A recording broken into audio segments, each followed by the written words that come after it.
Sige, lumapit kayo. Bubunutin ko talaga ang espadang to at lalabanan ko kayo. Nakakatawa ka talaga, Jonathan. Sa tingin mo ba ay mahuhugot mong espadang yan? Napakahina mo. Isa kang lampa. Nauubos na ang oras natin. Sa bawat taong napapatay ni Gustavo, ay lalo siyang lumalakas. At kapag mas lumakas pa siya, baka hindi na kayanin ang kapangyarihan ng espada si Gustavo. Masyado kang mabagal, bata. Hindi mo ko matatalo kung ganyan ka gumalaw. Ang dami mo pang sinasabi. Napakaingay mo para sa isang aswang. Magandang araw po sa inyong lahat. Ang kwentong inyong mapapakinggan ay tungkol sa isang batang lalaki na si Jonathan. Isang bata na dahil sa pagiging anak ng basurero ay naging tampulan ng tukso. Sa baryo kung saan siya lumaki ay may isang mahiwagang espada na nakabaon sa lupa. Marami na ang nagtangkang bunutin ang naturang espada, ngunit walang nagtagumpay. At sa hindi inaasahang pangyayari, nahugot ni Jonathan ang espada at doon na nagsimula ang malaking pagbabago sa kanyang buhay. Anong klase ng sumpa nga ba ang kakambal ng espadang yon? Magtatagumpay kaya si Jonathan sa laban niya sa puwersa ng kadiliman at maibabalik pa ba niya ang kapayapaan sa kanilang baryo?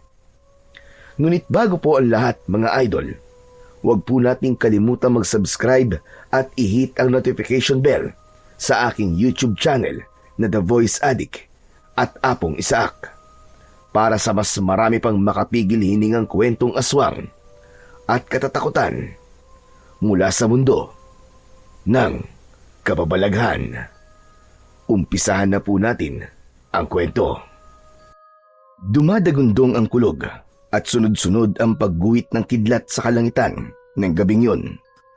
Ang ulan ay napakalakas at naging putik na ang lupang tinatapakan ni Basilio. Sa gitna ng malawak na kagubatang yon ay nakatayo ang magiting na panday na si Basilio, na nakilala ring antingero at manunugis ng baryo kung saan siya naninirahan. Nasa kanyang harapan si Gustavo, ang pinakakinatatakutang aswang sa kanilang lugar. Si Gustavo ay isang aswang na may kaalaman sa kapangyarihan na itim, kaya naiiba ito sa isang pangkaraniwang aswang. Sa loob ng maraming taon ay marami nang napatay si Gustavo. Hindi lang mga alagang hayop, kundi maging mga inosenteng tao. Nasa kamay ni Basilio ang espada ng Bakunawa.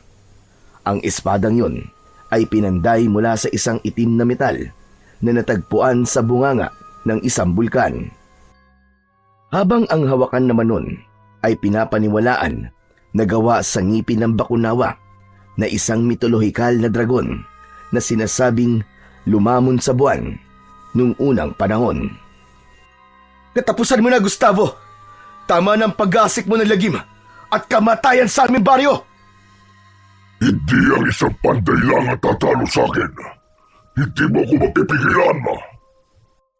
Sa isang iglap ay lumipad si Gustavo gamit ang malalaki nitong pakpak. Bumulusok ito pa ibaba sa nakahandang si Basilio.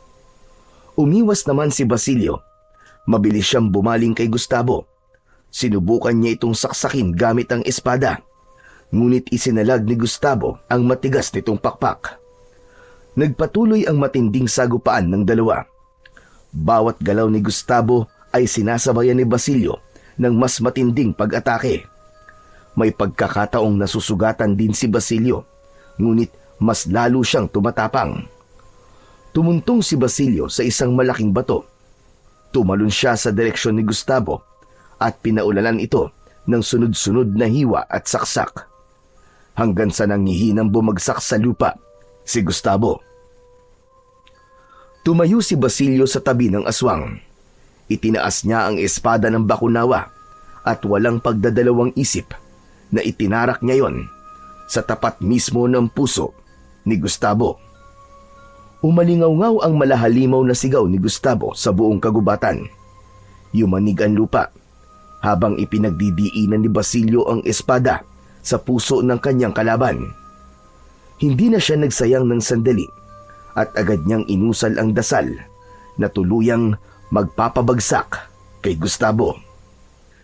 Terra antiqua, consuma hostem, umbra profona, redia abyssum, spiritus mali, ligare a aeterum, lux vincit, finis piata. Matapos sambitin ni Basilio ang huling kataga ng dasal, ay biglang bumuka ang lupa sa ilalim mismo ni Gustavo at mabilis itong nilamon.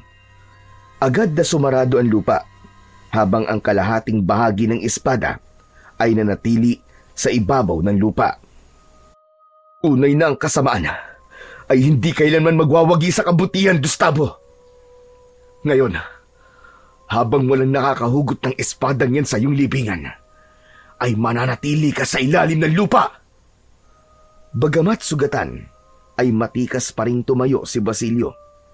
Hindi na siya nagtagal sa lugar na yon at naglakad na siya palabas ng gubat upang sabihin sa mga kababaryo niya na tapos na ang madilim na kabanata sa buhay nila dahil napatay na niya si Gustavo. Makalipas ang ilang taon, ang katahimikan at kapayapaan ay patuloy na nananatili sa baryo kung saan minsang naminsala si Gustavo. Sa baryong yon ay nakatira ang isang batang lalaki na si Jonathan. Tanging ang tatay niyang si Emilio na lamang ang kasama niya sa buhay. Ang kanyang ina naman ay matagal na silang iniwanan. Simula nang sumama ito sa isang lalaking ipinagpalit nito sa tatay ni Jonathan, ay hindi niya na ito nakita pa. Masakit para kay Jonathan na pinili ng nanay niya ang ibang lalaki kesa sa kanila. Ngunit inisip na lang niya na nasa maganda ng kalagayan ang nanay niya at hindi na ito makakaranas pa ng hirap. Isang umaga, sumama si Jonathan sa kanyang ama para mangalakal ng basura. Sa ganong paraan sila nabubuhay dahil sa hindi nakatapos ang tatay niya sa pag-aaral. Isa itong mangangalakal ng basura at minsan ay nangongolekta rin ito ng basura ng mga tao sa kanilang baryo upang ito na ang magtapon sa isang lugar kung saan itinatambak ang mga basura. Matapos mangalakal ay ibinenta na nila Jonathan at Emilio ang nakolekta nilang mga bote, plastik at karton sa isang junk shop. Hindi pa sila umuwi at dumiretso sila sa gubat upang kumuha ng panggatong na kahoy. Sa kanilang paglalakad ay napahinto si Jonathan nang makita niya ang kinakalawang na espada na nakabaon sa lupa. Ang kalahati lang ng espada ang nakalabas. Puno na yun ng lumot at halatang matagal na yung nakabaon doon. Jonathan! Aba, ano tinutunga-tunga ka mo dyan? Tara na! Sa tingin ko marami na rin itong kahoy na nakuha natin. Siguro naman itatagal na rin ito ng ilang araw sa atin. Ay, bakit di nyo kaya subukang hugutin yung espadang yun?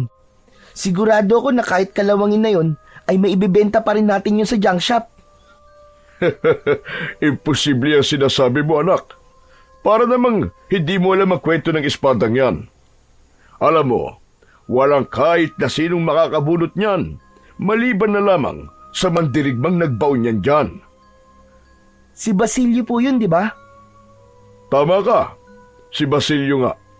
Isang kilalang antingero, manunugis at panday nung araw na nabuhay ito sa baryo natin. Ayon sa kwento, ang espadang yan ay tinatawag na Espada ng Bakunawa. Ginamit daw yun ni Basilio para patayin ang pinakamalakas na aswang noon dito sa ating lugar. Kung ganun, utang po natin kay Basilio kung bakit wala na pong aswang dito sa atin, tay. Yun naman ay kwento lamang. Walang makapagpapatunay na totoo nga nangyaring yun.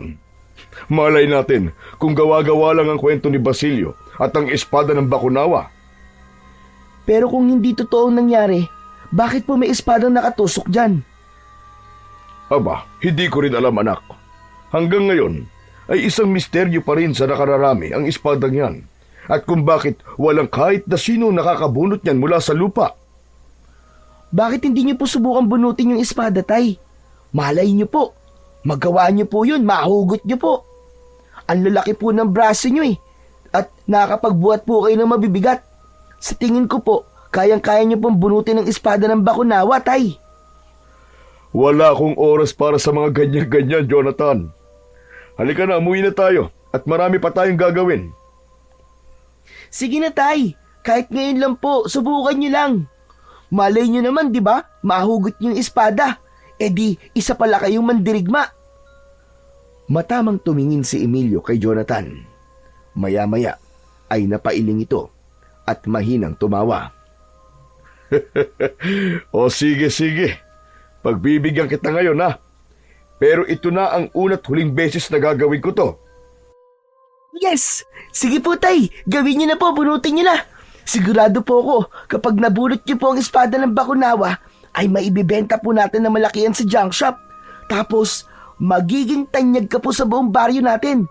Kasi, sa dami po ng sumubok na bunutin yan, ay ikaw lang po nakagawa. Ang dami mo namang kagad sinabi, anak. Nakagawa ka na kagad ng kwento. Hindi ko pa nga nabubunot ang espada eh. Hanggang sa nilapitan na nga ng mag-ama ang espada ng Bakunawa. Hindi inalis ni Jonathan ang tingin sa kanyang tatay na nakapwesto na sa tapat ng espada. Dalawang kamay ang ginamit ni Emilio para hawakan ang espada. Nang simulang subukang hugutin ni Emilio ang espada, ay lumabas ang ugat sa kamay at braso nito. Bakas ang hirap sa mukha nito, habang si Jonathan naman ay umaasa na magtatagumpay ang tatay niya. Yan, Tay! Sige ba? Kaya niyo yan! Ilabas niyo po ang 100% ng lakas niyo! Isipin niyo po, ikaw si Taguro! Humihingal na binitiwan ni Emilio ang espada ng Bakunawa. Tagaktak ang pawis nito sa muka. Natatawa itong umiling at ginulo ang buhok ni Jonathan. Tay! Bakit sumuko po kayo kaagad? Wala anak eh. Hindi ko talaga kaya. Nakita mo naman, hindi ba? Hindi ko nga nagawang magalaw yung espada eh. Ibig sabihin, hindi ko talaga kaya yan. O ayan ha, napagbigyan na kita. Tara na, umuwi na tayo. Lintik kang bata ka. Hiningal tuloy ako eh.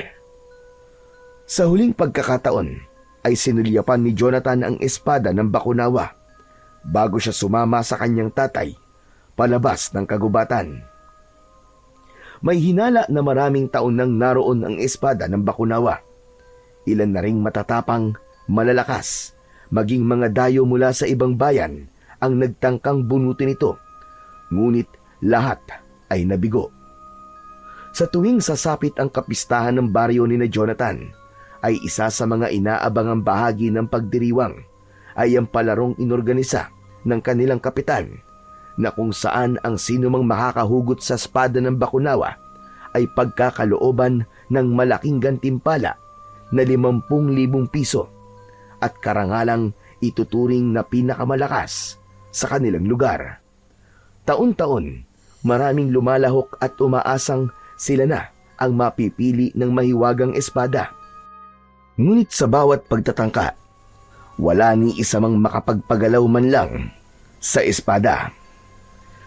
Nang makarating na sina Jonathan sa bahay, ay agad siyang nagpaapoy sa lutuan nila na nasa likod. Isinalang niya roon ang maitim na takore na may laman na tubig. Habang hinihintay niyang kumulo ang tubig, ay bumalik sa isipan niya ang espada ng Bakunawa. Para sa kanya, ay totoo ang kwento tungkol sa espadang yon. Naniniwala kasi siya sa mga aswang at sa mga kwentong tila na hahaluan ng pantasya. Naputol ang pag-iisip ni Jonathan nang lapitan siya ni Emilio. Inabot nito sa kanya ang 1 buong 20 pesos na papel. Tay, ano pong ipapabili nyo?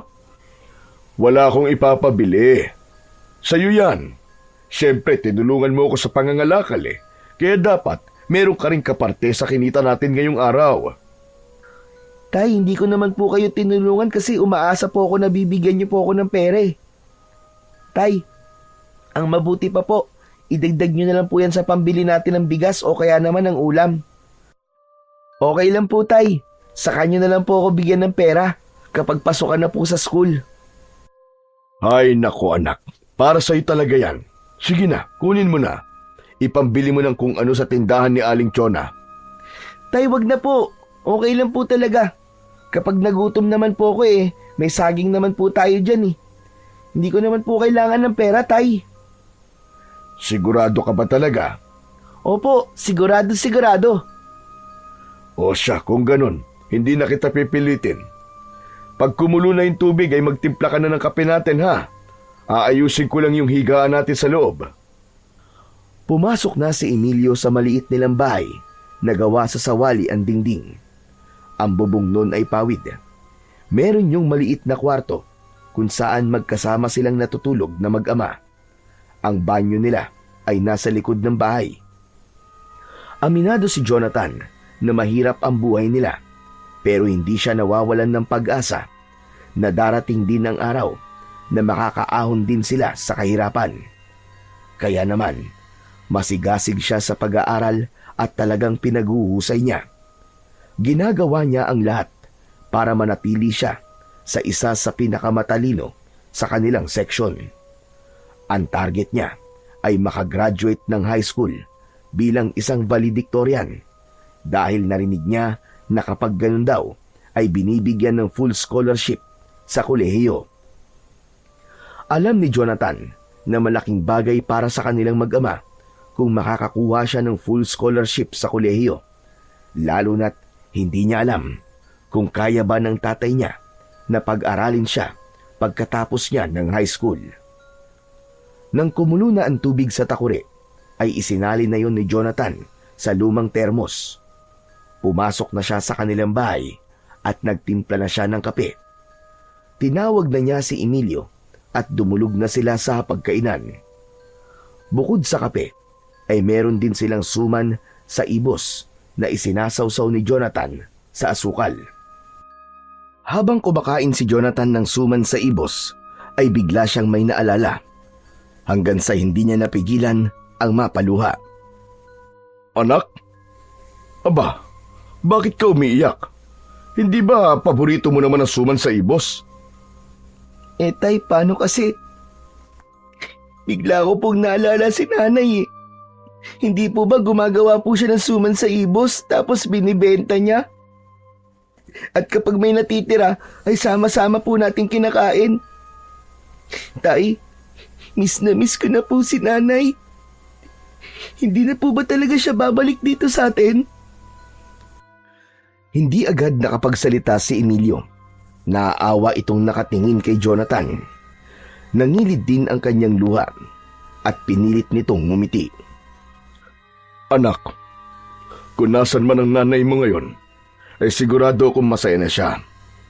Hindi ba sabi ko sa'yo, ay kapag mahal mong isang tao, hahayaan mo kung saan siya masaya, kahit masakit yun para sa'yo. Pero tay, miss na miss ko na po talaga si nanay eh. Tay, baka pwedeng hanapin po natin siya at kumbinsihin po natin siyang umuwi na.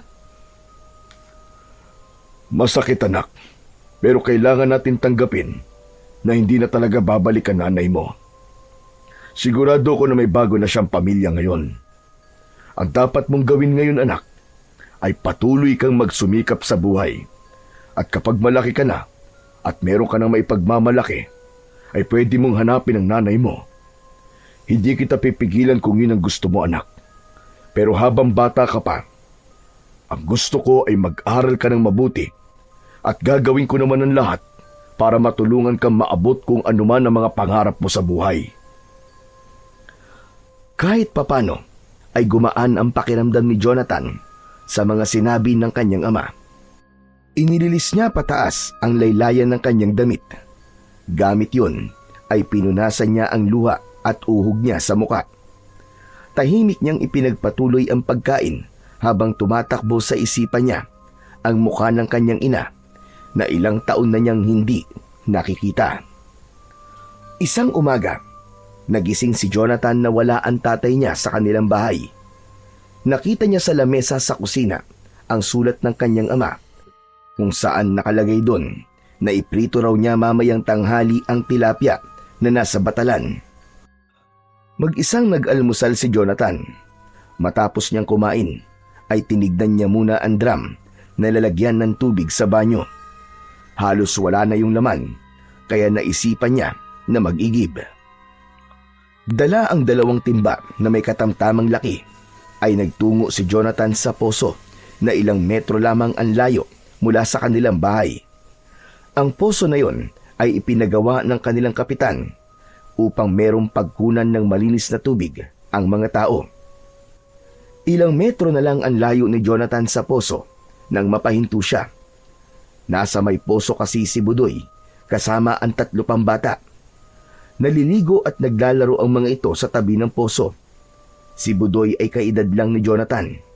Hindi niya alam, pero tila mainit ang dugo nito sa kanya at ugali na nitong asarin siya dahil sa anak siya ng isang basurero, habang ito naman ay anak ng kanilang kapitan. Yari na naman. Huwag na kaya ako mag-igib. Pero kung hindi naman ako mag-iigib, paniguradong si tatay na naman na mag-iigib niyan mamaya. Kawawa naman siya kung siya pa ang gagawa nito kasi pagod na siya. Nagkaroon ng pagdadalawang isip si Jonathan na magpunta sa poso dahil baka asarin na naman siya ni Budoy. Ngunit naalala niya ang sinabi ng tatay niya na kahit na anong sabihin ni Budoy sa kanya ay huwag niyang pakikinggan at papaniwalaan. Anito, isipin na lang niya na hangin lang si Budoy, kaya hindi niya ito dapat bigyan ng pansin. Malalim na huminga si Jonathan at saka siya nagpatuloy sa paglalakad. Nang makita siya ni Budoy, ay ngumisi ito at itinuro siya sa 2 nitong kasama. Isinahod ni Jonathan ang isang timba at nagsimula na siyang magbomba ng poso. Ano ba yan? Bakit biglang bumaho? Ayun! Kaya naman pala eh. Nandito ang anak ng basurero. Hoy, Jonathan! Huwag mong sabihin na ipapaligo mo yung tubig na iniigib mo. Hoy! Para sabihin ko sa'yo, kahit maligo ka pa ng maraming beses at gumamit ng ilang libong sabon, hindi na maaalis sa balat mo ang amoy mong basura. Malakas na nagtawanan si Budoy. Hindi nagpakita ng kahit na anong emosyon si Jonathan. Wala siyang ibang nasa isip ng sandaling yon, kundi ang mapununan niya ng tubig ang 2 niyang timba. Pero kahit hindi nagsasalita si Jonathan, ay nagpatuloy pa rin si Budoy sa pang-aalaska. Hoy! Nakita ko yung tatay mo kanina. Nagkakalkal ng basura dala yung sako niya. Para pala siyang aso, no? Hindi pa rin pinansin ni Jonathan si Budoy. Nang mapununan niya ang isang timba, ay agad niyang isinahod ang isa pang timba. Pagkahawak niya sa tubo ng poso, ay hinawakan din yun ni Budoy at matalim ang mga matang tinignan siya nito. Bingi ka ba? At hindi mo naririnig ang mga sinasabi ko sa'yo? Bakit wala kang imik dyan, ha? Budoy, hindi ako nandito para makipag-away sa'yo. Kailangan ko lang talaga mag-igib. Bakit? Sino ba may sabing nakikipag-away ako sa'yo, ha? Sa sinabi mo, parang binibigyan mo tuloy ako ng ideya na makipag-away sa'yo, eh. Saka, bakit ba nag-iigib ka rito? Tatay ko nagpagawa ng posong to, no? Kaya sa amin to. At ako masusunod kung sino lang ang pwedeng gumamit ng poso namin. Pero Budoy, ang perang ginamit sa pagpapagawa ng poso na to ay pera mula sa buwis ng mga tao. Hindi ba pinag-aaralan natin yung sa araling panlipunan? Kaya ibig sabihin ay para sa lahat ng poso na to. Ba't sumasagot-sagot ka na ngayon sa akin, ha? Ano, suntukan tayo? Tara! Kapag nanalo ka sa akin, papayagan na kita mag-igib dito. Alam ni Jonathan na hindi siya dapat pumatol kay Budoy. Isa pa, hindi siya sanay na makipagsuntukan. Kaya ang una niyang naisip ay ang umalis na lamang. Hindi niya na nilagyan ng tubig ang isa niyang timba. Pero nang kukunin niya na ang timba na may lamang tubig, ay bigla yung itinapon ni Budoy at maangas siya nitong tinignan. Malalagyan mo na ng tubig ang mga timba mo kapag nanalo ka ng suntukan sa akin. Budoy, ayoko makipagsuntukan sa'yo. Hindi ako mananalo sa'yo eh. Duwag ka naman pala eh. Kung ayaw mo makipagsuntukan, di ako na lang ang mag-uumpisa. Laking gulat ni Jonathan nang bigla siyang sinuntok ni Budoy. Tumama ang matigas nitong kamao sa kaliwa niyang mata. Sandaling nagdilim ang paningin niya. Nakaramdam siya ng pagkahilo kaya napaupo siya sa lupa. Ipinilig ni Jonathan ang kanyang ulo at doon na bumalik sa normal ang kanyang paningin. Ano, Jonathan? Tumayo ka dyan! Labanan mo ako! Ayoko, Budoy. Parang awa mo na. Wala naman akong ginagawang masama sa iyo eh. Wala nga. Pero ang sakit kasi sa ilong ng amoy mo eh. Palibasa, anak ka ng isang basurero. Mabaho! Pagkasabi nun ni Budoy ay nagtawanan pa ang mga kasama nito. Pakiramdam ni Jonathan ay kawawang-kawawa siya ng sandaling yon. Tumayo siya at kinuha ang 2 timba na hindi na niya nalagyan ng tubig. Hindi na niya pinilit na makapag-igib sa poso at naglakad na lang siya pabalik sa kanilang bahay habang naririnig niya pa rin ang nakakainsultong pagtawa ni Budoy at ng kanyang mga kasama. Nang makauwi si Jonathan sa bahay, ay doon na niya nagawang umiyak. Hindi dahil sa masakit na suntok ni Budoy, kundi sa awa sa kanyang sarili. Pakiramdam niya ay napakahina niya dahil hindi niya nagawang lumaban.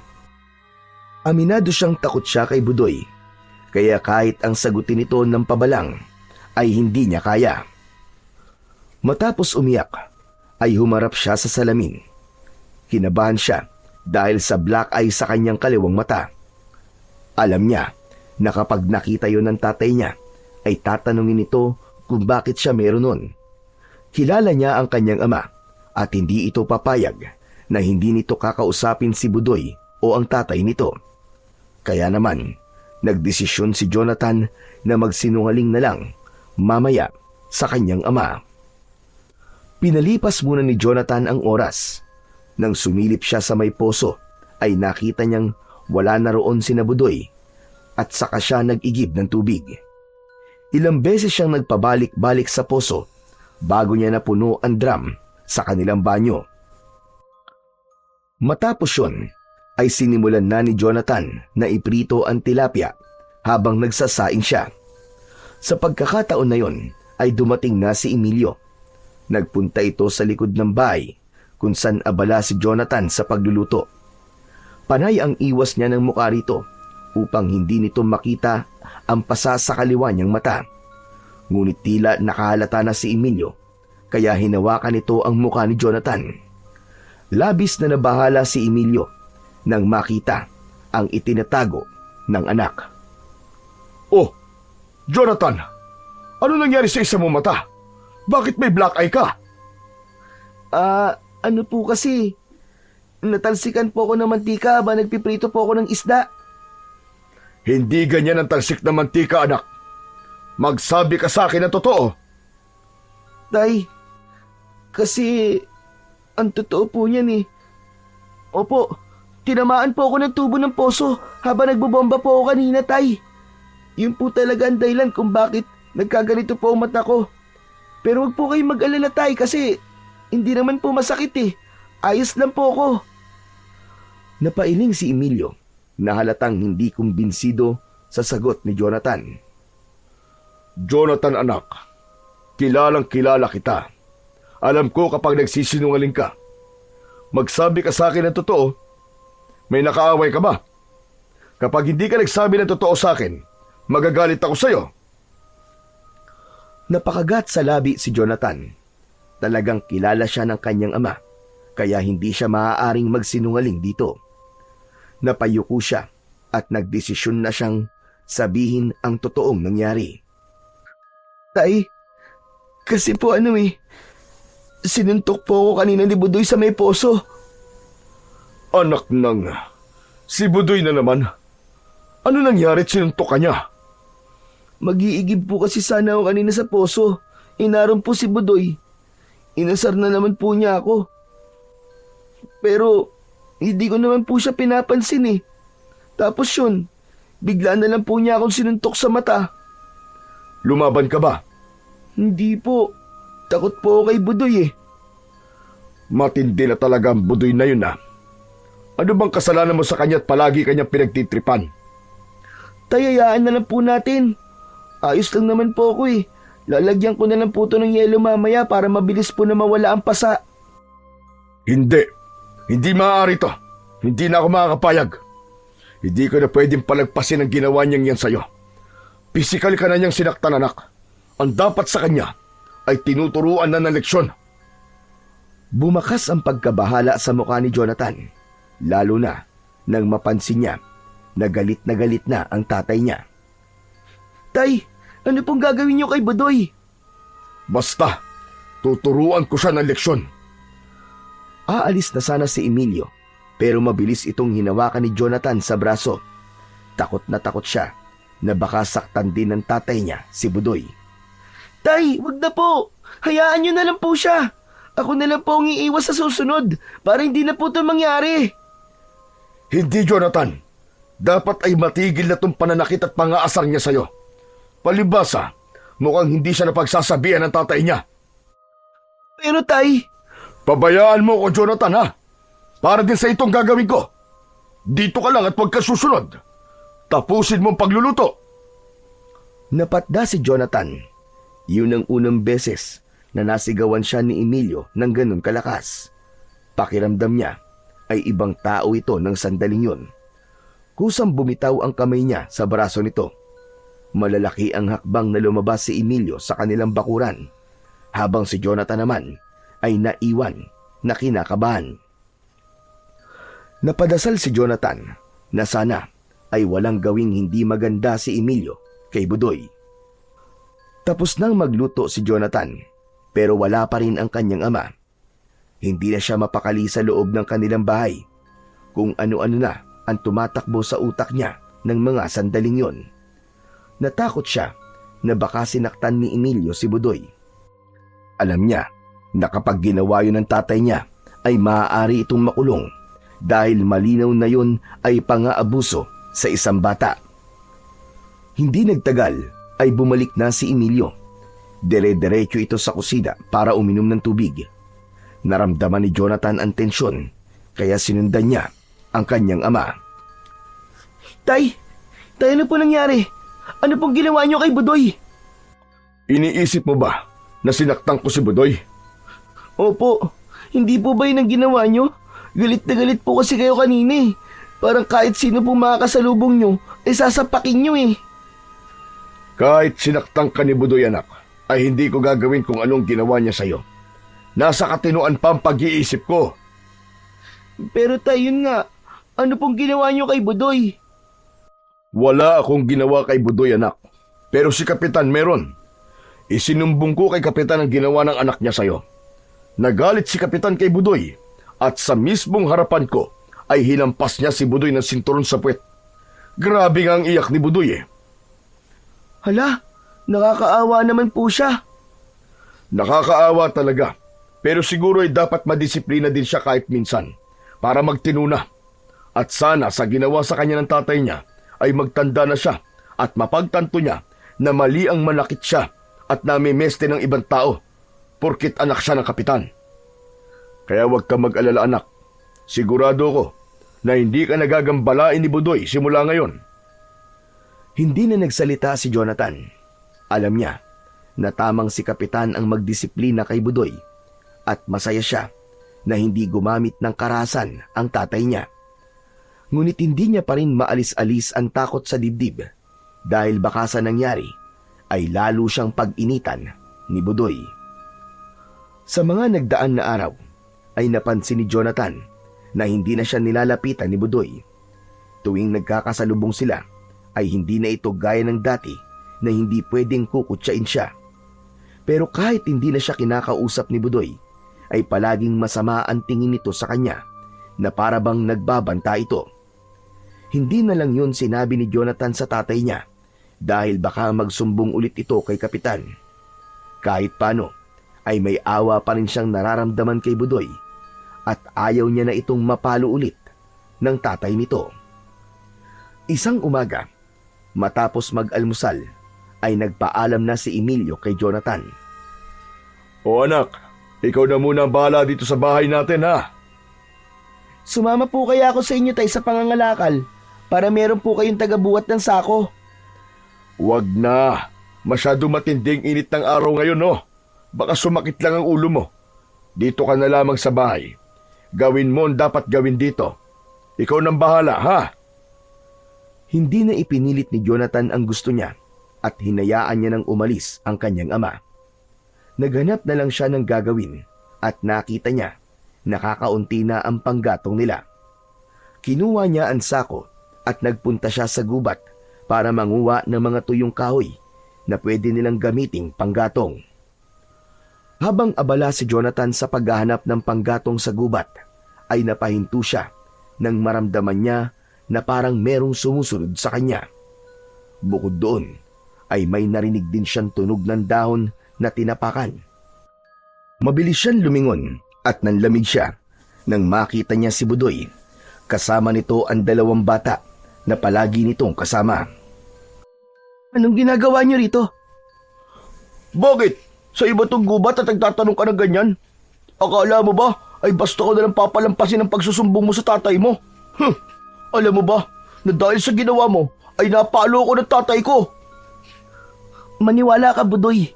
Pinigilan ko ang tatay ko, pero hindi siya nagpapigil. Ang saya-saya mo siguro kasi napalo ko, no? Pwes, ikaw naman ang papaluin ko. Inampot ni Budoy ang isang matigas na sanga ng kahoy at inihahampas nito yon ng marahan ng paulit-ulit sa palad nito. Nakatitig ito sa kanya habang may nakakatakot na ngisi sa muka. Kinabahan si Jonathan. Hindi niya inasahan na kahit napalo na si Budoy ng tatay nito, ay hindi pa rin ito titigil sa pang-aaway sa kanya. Nang magsimulang lumapit si Budoy, ay binitiwan ni Jonathan ang hawak na sako at saka siya mabilis na tumakbo palayo. Hinabol siya ni Budoy. Sa pagtakbo niya, ay napigtas ang tsinelas nito, pero hindi yun naging dahilan para tumigil siya. Mas lalo pa niyang binilisan ng pagtakbo dahil alam niya ang mangyayari kapag naabutan siya ni Budoy. Sige lang! Sige lang, Jonathan, tumakbo ka! Dahil kapag naabutan kita, ay hindi ako titigil na bugbugin ka hanggang sa magkulay violet ang buong katawan mo! Kinilabutan si Jonathan nang marinig niya ang malakas na pagtawa ni Budoy na para bang isa itong demonyo. Nang sandaling yun ay naisip niya na wala na siyang ibang magagawa kundi ang maghanap ng bagay na maaari niyang gamitin upang ipagtanggol ang kanyang sarili. Bumagal na kasi ang pagtakbo niya dahil tinamaan na siya ng pagod. Hanggang sa natanaw ni Jonathan ang espada ng bakunawa sa kanyang unahan. Para bang kusa siyang dinala doon ng kanyang mga paa. May kakaibang koneksyon siyang naramdaman sa espada na para bang nakatayo ito roon at naghihintay sa kanya. Huminto siya sa tabi ng espada na nakatusok sa lupa. Habol niya ang paghinga. Tumigil din si Budoy at ang 2 nitong kasama. Oh, bakit tumigil ka sa pagtakbo, ha? Tanggap mo na bang mabubugbog kita sa gubat na to? Huwag kayong lalapit sa akin.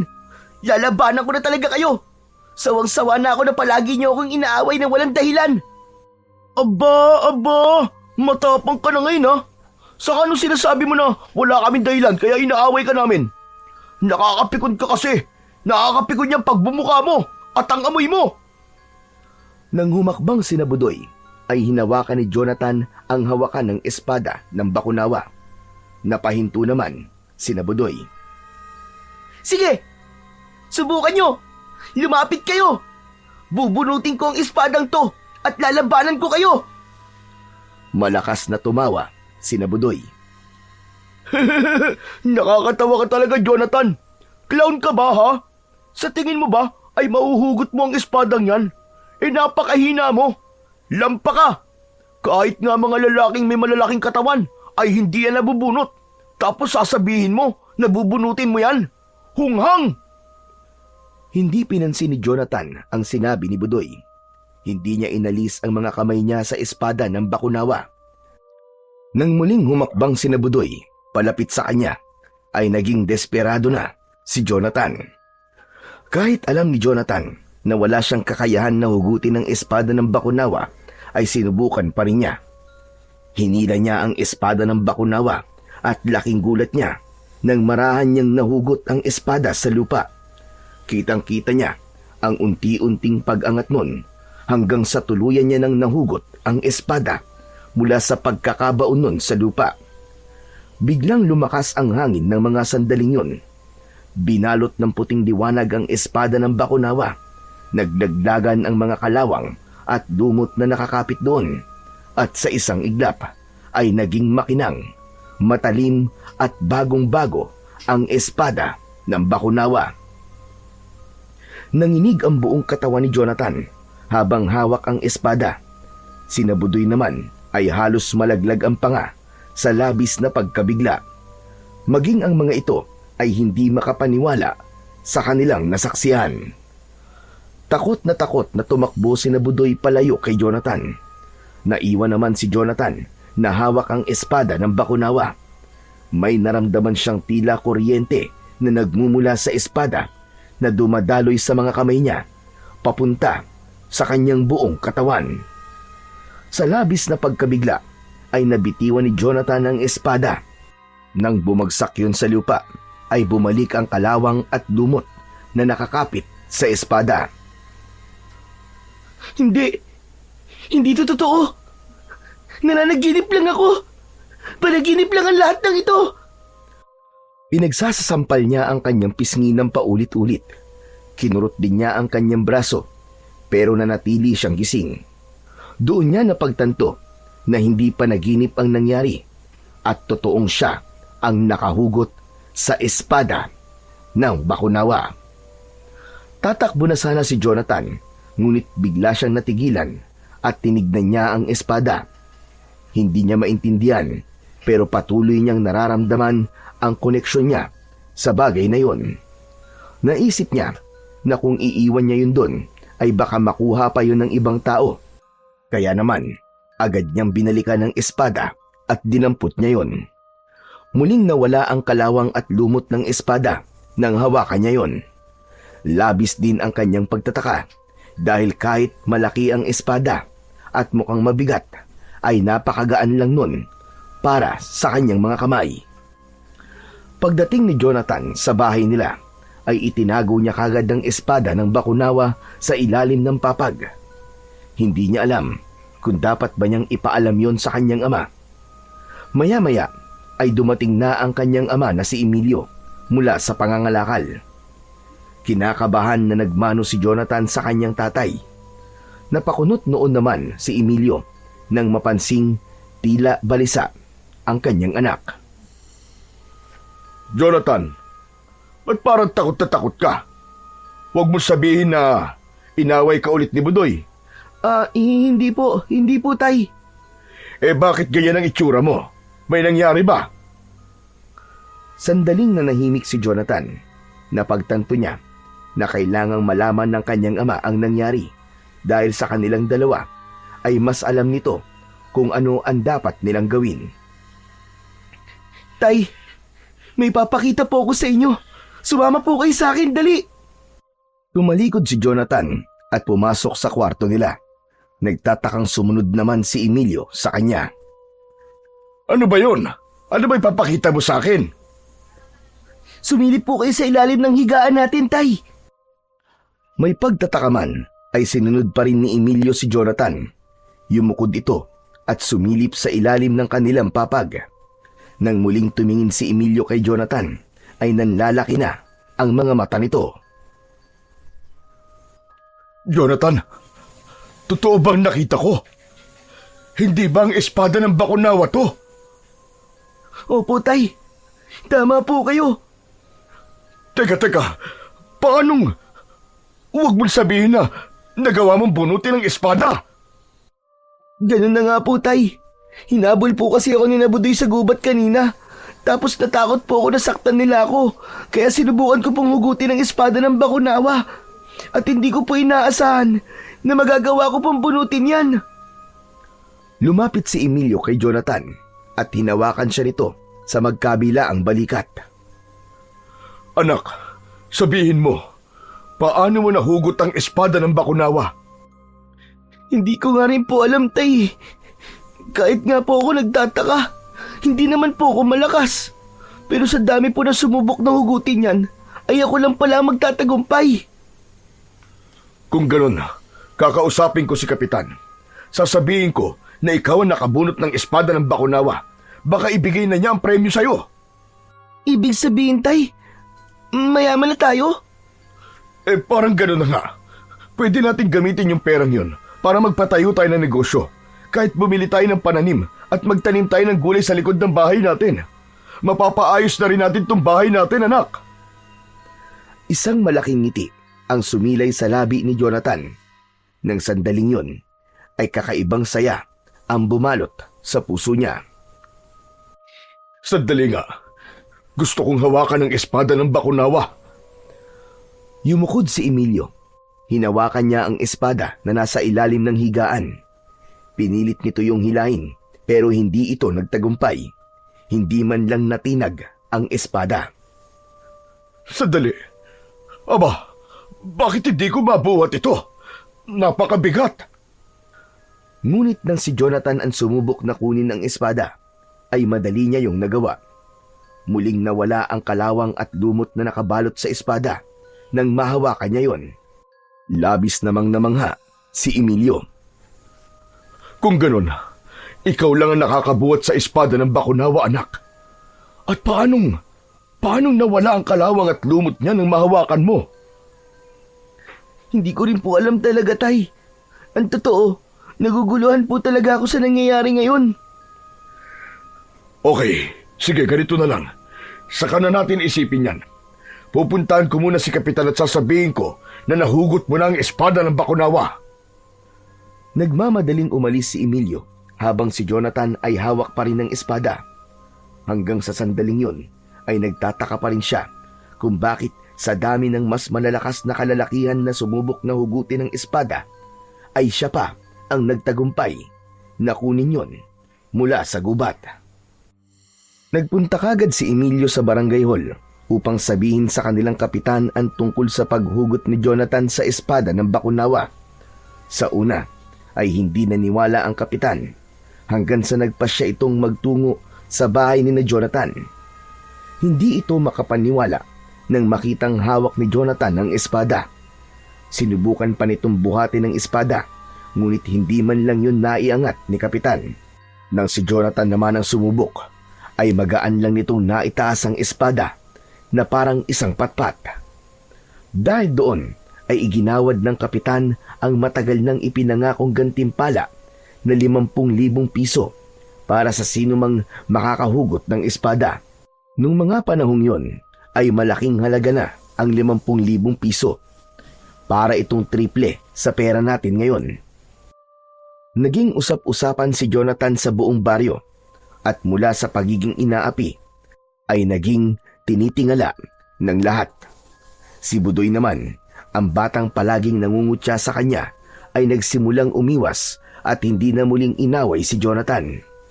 May ilang matatanda at kabataan pa ang sumubok na buhatin ng espada pero walang nagtatagumpay. Si Jonathan lang talaga ang kayang humawak at magbuhat nito na siyang lalong nagpatibay sa paniniwalang may kakaibang dahilan kung bakit siya ang napili ng espada ng Bakunawa. Ang gantimpalang pera ay ginamit ni na Emilio at Jonathan sa mabuting paraan. Bumili sila ng mga kagamitan para makapagsimulang magtanim sa maliit nilang bakuran at sa bakanting lote sa likod ng kanilang kubo.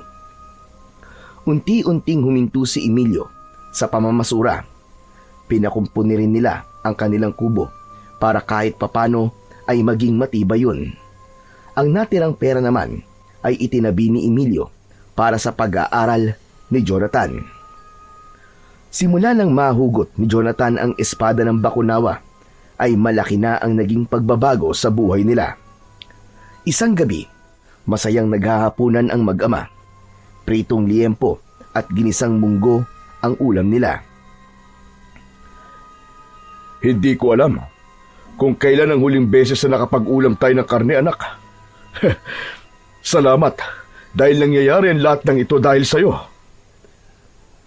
Pero tay, bakit po kaya ako nakahugot ng espada ng Bakunawa? Hanggang ngayon po kasi, hindi ko pa rin po alam ang sagot. Anak, walang nakakaalam kung bakit ikaw ang nakagawa nun. Siguro ay may kung anong espesyal sa'yo. Ang mahalaga ay gamitin natin ang tama ang perang nakuha natin kay Kapitan para kahit paano ay makaahon tayo sa kahirapan kahit paunti-unti. Sayang po, no? Kung nandito lang po sana si nanay, sigurado akong matutuwa siya. Baka nga po palagi siyang nasa labas at ipinagmamalaki ako sa mga kapitbahay natin. Tama ka, anak. Hindi ba palaging proud ang nanay mo sa'yo kapag nagiging top 1 ka sa klase nyo? Malalim na huminga si Jonathan habang binabalikan niya ang masasayang alaala kasama ang kanyang ina. Naniniwala siya na mas magiging masaya sana sila kung kasama lang nila ito. Sa gitna ng hapunan ng mag-ama ay nagulantang sila nang makaramdam sila ng malakas na paggalaw ng lupa. Gumalaw lahat ng mga gamit nila. Tay, ano po nangyayari? Lumilindol, anak. Kailangan natin lumabas ng bahay. Magkahawak ng kamay na lumabas sina Jonathan at Emilio. Maging ang mga kapitbahay nila ay nagsilabasan rin. Napansin nila ang makapal na ulap at ang mabilis nung paggalaw. Isang napakalaking kidlat ang gumuhit sa kalangitan na sinundan ng isang napakalakas na ungol na parang nanggagaling sa isang mabangis na hayop. Matapos ang pagyanig ng lupa, ang lahat ay napatingin sa direksyon ng kagubatan. Nang mula roon ay lumipad ang isang nilalang na may malalaking pakpak. Imbis na magtago o tumakbo ang mga tao, ay namamanghang tinignan pa ng lahat ang nilalang. Tay, ano po yun? Hindi ko alam, anak. Pero masama ang kutob ko dito.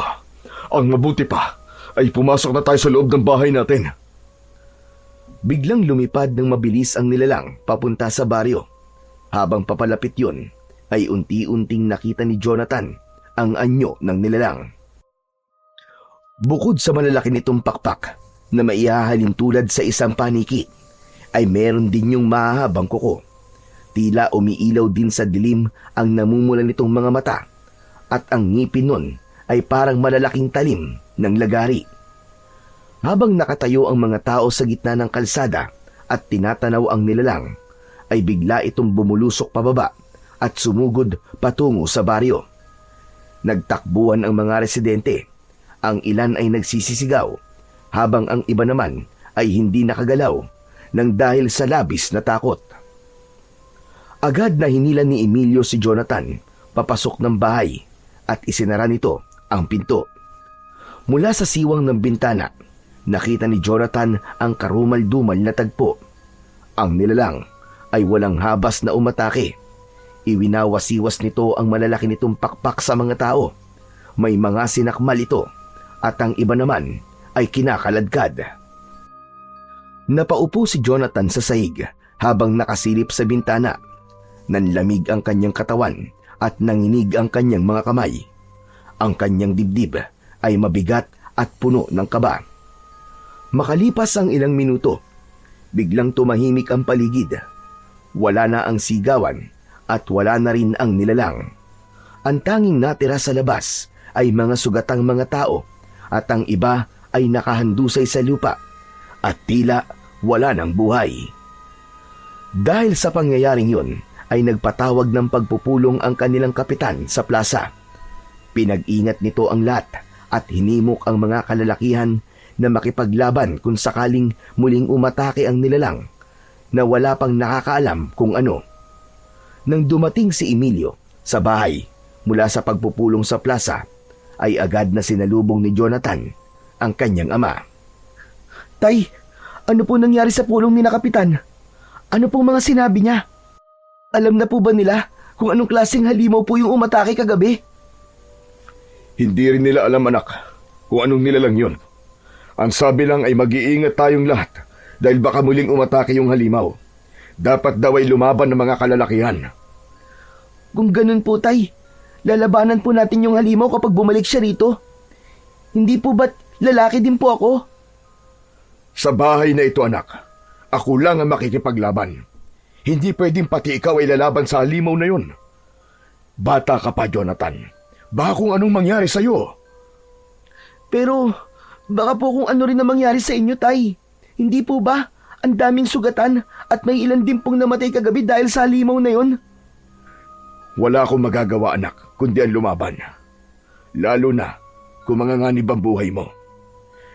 At bilang tatay mo, obligasyon ko ang protektahan ka. At isa pa, simula ngayon ay hindi ka na pwedeng lumabas ng bahay, lalong-lalo na paggabi.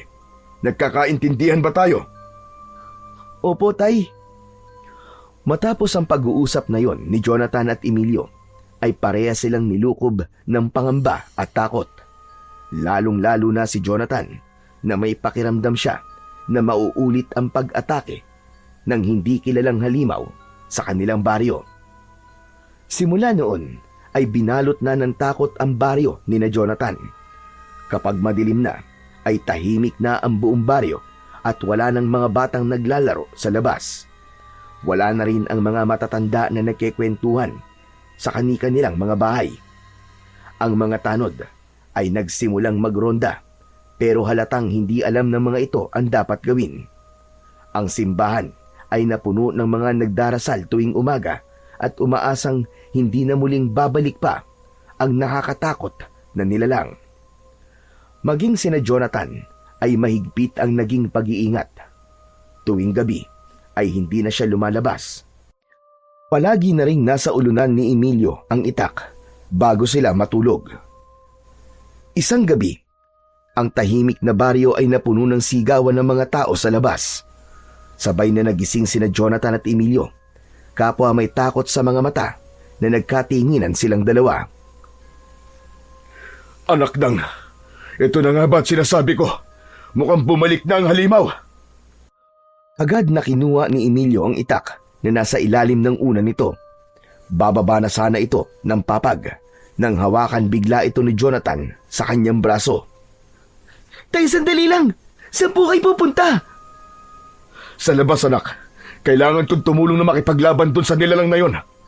Pero Tay, baka mapahamak ka po. Mapahamak o hindi, anak, ay wala akong pakialam. Nangako ko kay Kapitan na isa ako sa haharap sa halimaw na yon. Dito ka lang sa loob ng bahay. Huwag na huwag kang lalabas dito kahit na anong mangyari. Magdasal ka, anak. Ipagdasal mo na sana ay mapatay na namin ang halimaw na yon. Matapos yon, ay nagmamadaling lumabas na si Emilio at naiwan si Jonathan na mag-isa at takot na takot. Walang tigil ang pagsigaw ng mga tao sa labas. May humihingi ng tulong at meron ding umiiyak. Lumuhod si Jonathan sa harapan ng altar.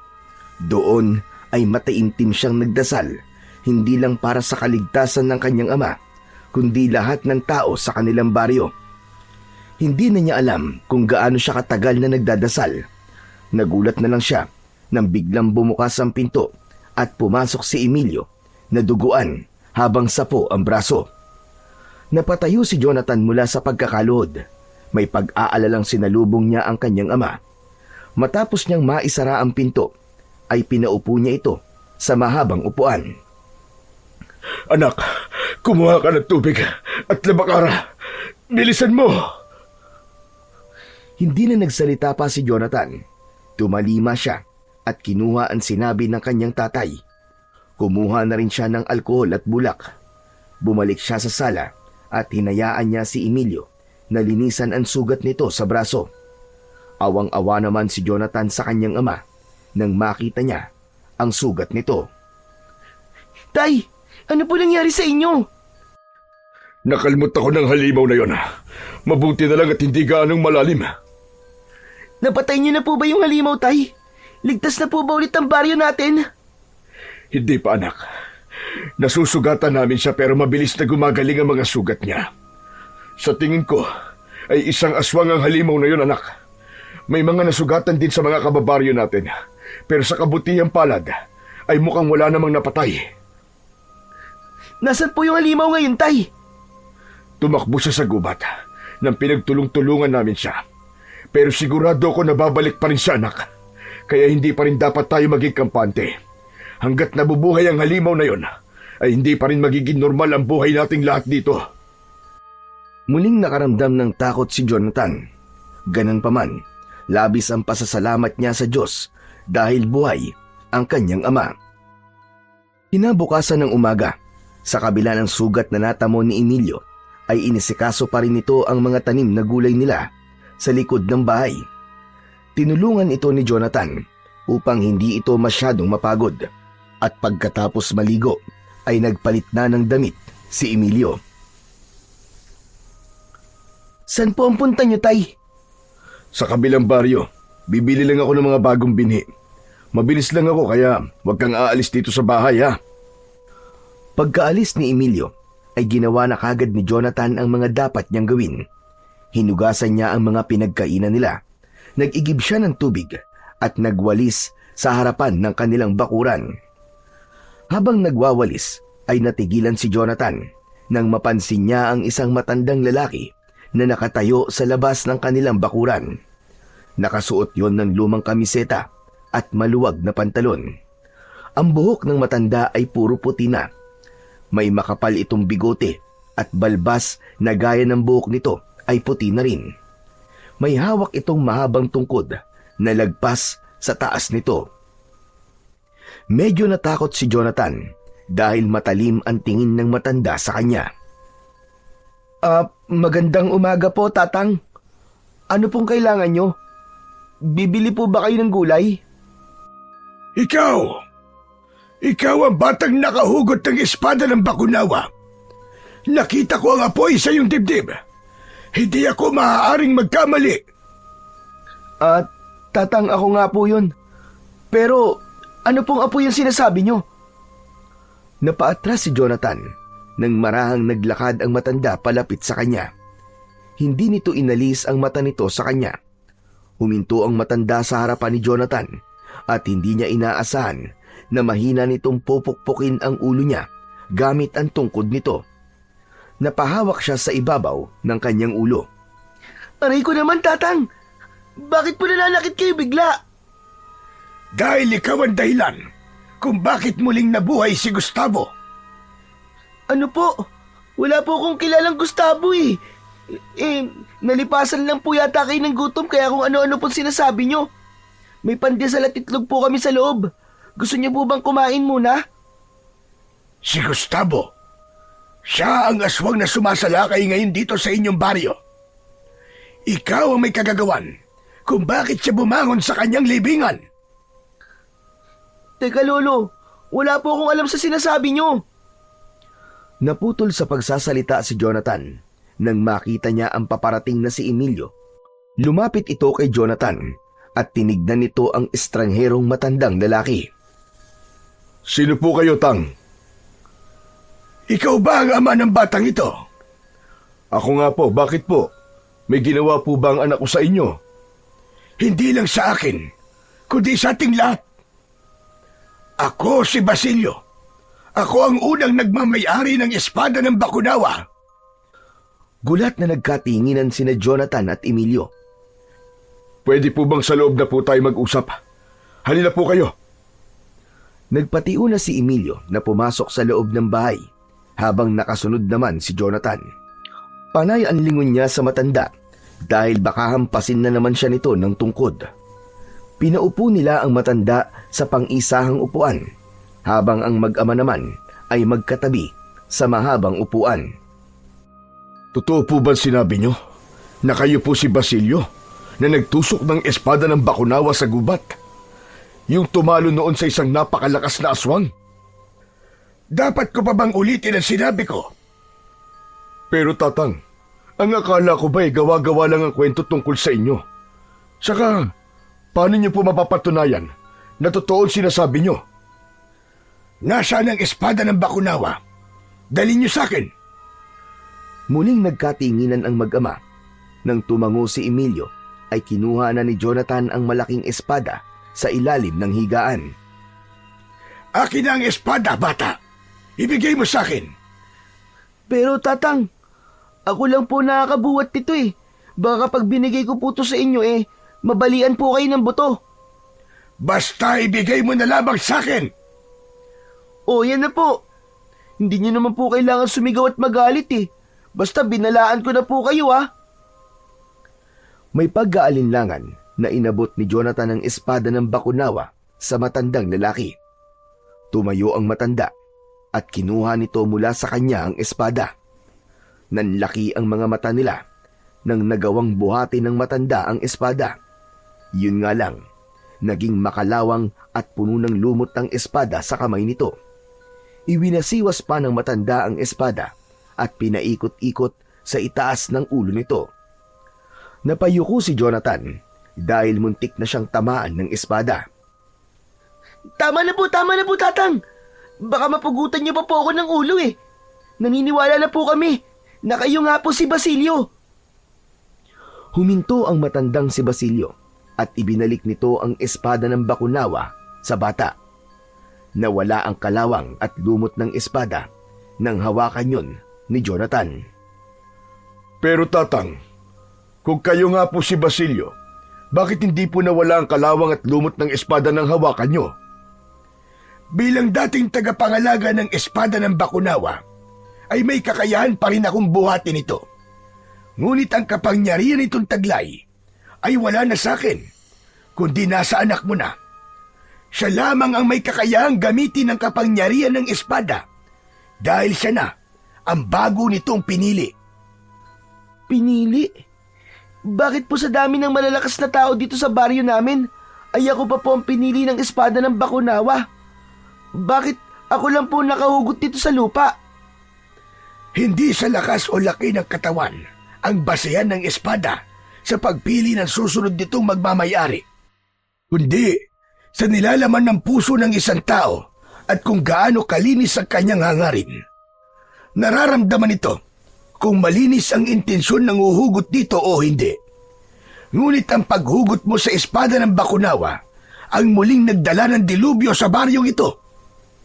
Ikaw ang dahilan kung bakit muling nabuhay si Gustavo, ang sinauna at malakas na aswang na ngayon ay nananalasa na sa lugar na ito. Ano po? Bakit naman po ako? Ano pong kinalaman ko doon? Matiim na tumingin si Lolo Basilio kay Jonathan. Ang espada ng bakunawa ay hindi lamang tumalo noon kay Gustavo. Hindi basta-basta mapapatay ang gaya niyang aswang na may kaalaman sa itim na kapangyarihan. Kaya ginamit ko ang espada upang gawing selyo o harang upang hindi na muling makabangon pa si Gustavo sa kanyang libingan. Kaya naman, nang hugutin mo ang espada, ay natanggal ang selyo na yon at nakawala siyang muli.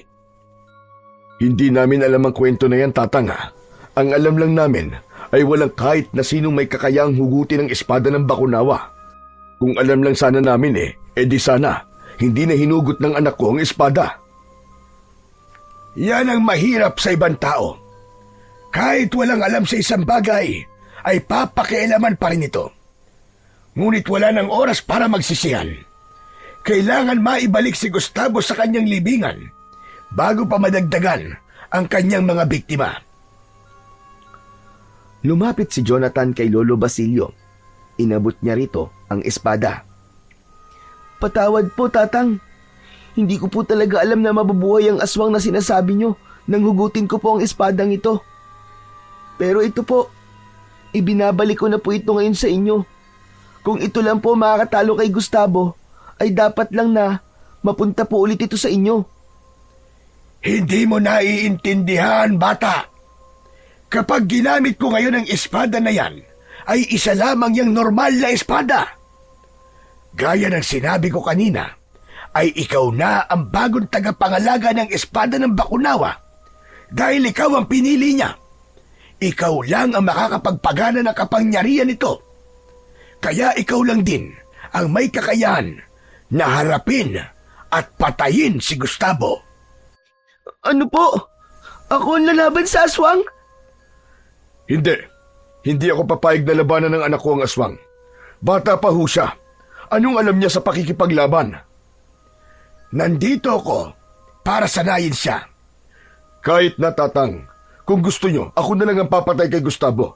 Baka may paraan gaya ng ritual para maipasa sa akin ng anak ko ang espada at ang kapangyarihan nito.